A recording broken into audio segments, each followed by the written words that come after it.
Hi everyone. ఈరోజు కొబ్బరి పాలతో సేమియా పాయసం ఎలా చేస్తారో చూద్దాం. మరి దీనికోసం కొద్దిగా కొబ్బరి ముదురుగా ఉన్నదైతే బాగుంటుంది. ఈ కొబ్బరి పాలు తీయగా ఉంటాయన్నమాట. సో ముందుగా కొబ్బరి పాలనైతే తీసి రెడీగా పెట్టుకోండి.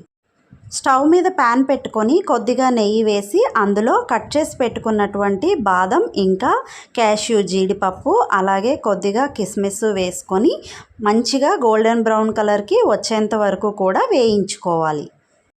డ్రై ఫ్రూట్స్ అండ్ నట్స్ బాగా వేగిన తర్వాత ఇలాగా పక్కకు తీసుకొని ఇప్పుడు అదే ప్యాన్లో కొద్దిగా నెయ్యి కావాలంటే యాడ్ చేసుకొని 1 కప్పు వరకు సేమియా తీసుకున్నాను. ఇది ఆల్రెడీ రోస్టెడ్ సేమియానే, కానీ ఇంకా బాగా నెయ్యిలో వేయించుకుంటే ఫ్లేవర్ బాగుంటుందని వేయించి పక్కకు తీసాను. స్టవ్ మీద వేరే గిన్నె పెట్టి అందులో 1 గ్లాస్ వరకు నార్మల్ వాటరు అలాగే 1.5 గ్లాస్ వరకు నార్మల్ పాలు తీసుకొని బాగా మరిగించుకోవాలి. ఇవి బాగా మరిగిన తర్వాత మాత్రమే మనం కొబ్బరి పాలను యాడ్ చేసుకోవాలి. నేను 3 నుంచి 4 గ్లాసుల వరకు, ఇది చిన్న గ్లాసే, సో ఈ గ్లాస్తో నేను 4 గ్లాసుల వరకు కొబ్బరి పాలు అయితే తీసుకున్నాను. ఇవి కొంచెం బాగా మరిగి చిక్కపడేంత వరకు ఇలాగా గరిటెతో కొంచెం మధ్యలో కలుపుకుంటూ ఉండాలి. కొంచెం మరిగిన తర్వాత ఆల్రెడీ వేయించి పెట్టుకున్న సేమియాను ఇందులో వేసుకోవాలి. కరెక్ట్గా అప్పుడే నాకు కాల్ వచ్చింది, సో అది వీడియోలో పడలేదు, సారీ. యాలకుల్ని పంచదారతో కలిపి మిక్సీ పట్టుకొని ఈ ఇలాచీ పౌడర్ని ఇలాగా ఇందులో వేసుకోవాలి.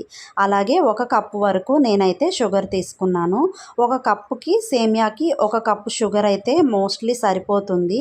మీరు వేసుకునే కొబ్బరి పాల రేషియోని బట్టి కూడా దాన్ని పెంచుకోవడం తగ్గించుకోవడం చేసుకోవచ్చు.